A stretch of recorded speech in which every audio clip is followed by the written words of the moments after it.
नमस्कार दोस्तों, भूले बिसरे लोगों की श्रृंखला में आपका स्वागत है। आज दोस्तों मैं आपको अहिरवाल के एक ऐसे योद्धा के बारे में बताऊंगा जिनके बारे में आज की पीढ़ी बिल्कुल अनजान है, लेकिन एक जमाने में उनके शौर्य के जो चर्चे हैं वो हर जुबान पर होते थे। क्या आपने कभी राव बालकिशन का नाम सुना है? अगर नहीं सुना है तब भी कोई बात नहीं, क्योंकि आज के बाद आप राव बालकिशन को कभी नहीं भूल पाएंगे।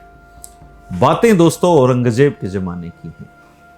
औरंगजेब जो था वो रेवाड़ी के शासक राव नंदराम से बड़ा प्रभावित था, इसलिए उन्होंने अहीर सरदार को रेवाड़ी के आसपास के क्षेत्र का चौधरी नियुक्त किया हुआ था।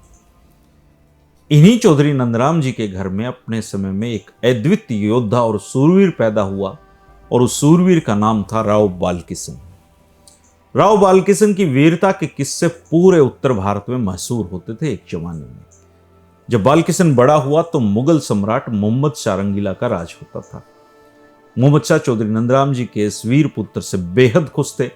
उनके शाही दरबार में राव बालकिशन को खास जगह मिली हुई थी। उनकी शौर्य के चर्चाएं हर आदमी की जुबान पर थे।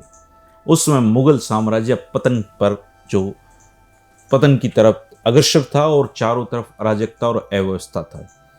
हर तरफ विद्रोह हो रहे थे। अपने और पराये दोनों ही यथाशक्ति मुगल साम्राज्य को कमजोर करने में जुटे हुए थे। लेकिन रेवाड़ी का जो वीर राव बालकिशन था वो इसका अपवाद था।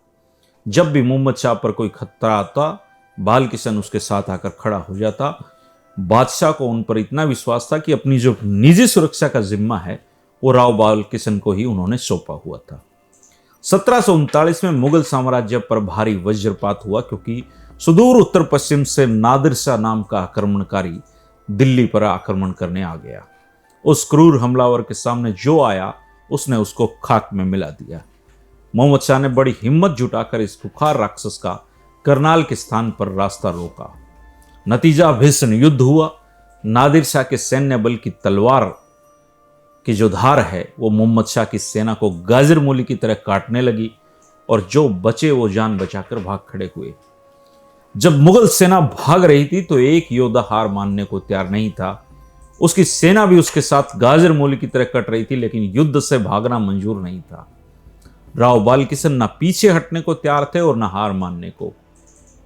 नादिर शाह भी उसके शौर्य को देखकर दंग था। राव बालकिशन 5000 रणबांकुरों के साथ अंतिम सांस तक शक्तिशाली एशियाई हमलावर से अंतिम समय तक जूझता रहा। बची हुई मुगल सेना भाग गई, लेकिन राव बालकिशन और उसके सैनिक बस लड़ते रहे और वीरगति को प्राप्त होते रहे। राव बालकिशन ने जिस बहादुरी से करनाल के युद्ध में नादिर शाह की सेनाओं से दो हाथ किए, उसकी मिसाल शायद ही उत्तर मुगल काल के इतिहास में देखने को आपको मिलेगी। वह वीर पुरुष चौकस चट्टान की तरह नादिर शाह की प्रबल बाढ़ को तब तक रोके रहा जब तक खुद मिट्टी में नहीं मिल गया। उसके एक भी सैनिक ने मैदान नहीं छोड़ा, न कोई जिंदा बचा। 5000 वीर सैनिक अपने नायक की तरह ही किरचे किरचे कटकर गुमनाम शहीद सैनिकों की सूची में अपना नाम दर्ज करा गए। आभीर कुलदीपिका एक किताब है, उसके लेखक हैं। वो लिखते हैं कि राव बालकिशन की बहादुरी और रणकौशल को देखकर नादिर शाह की जो आंखें थी वो फटी की फटी रह गई थी, और उसने बाद में मोहम्मद शाह रंगीला से कहा था कि यदि शाही फौजें उस वीर पुरुष का साथ दे देती और मैदान छोड़कर ना भागती तो मुझे दिल्ली देखना नसीब नहीं होता। बादशाह जो था मोहम्मद शाह अपनी हार के बावजूद बालकिशन के अद्भुत बलिदान से बहुत प्रसन्न था। उसने नादिर शाह के भारत से बाहर जाते ही राव बालकिशन के छोटे भाई गुजरमल को अपने दरबार में बुलाया। वे सब पद और पदवियां जो राव बालकिशन को दे रखी थी वो उनको दे दी। इसके अलावा हिसार और नारनौल की बावनियां जागीर के रूप में दे दी।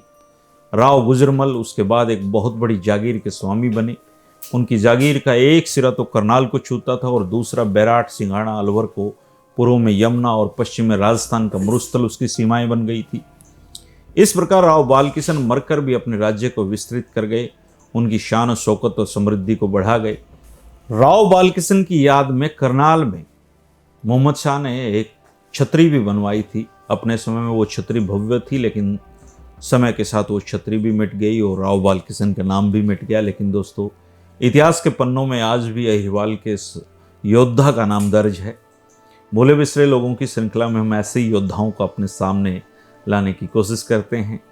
हालांकि बहुत कम जो हमारी युवा पीढ़ी है उसको इस बात की जानकारी है, लेकिन हमें इतिहास पता होना चाहिए, इसकी ये छोटी सी कोशिश है।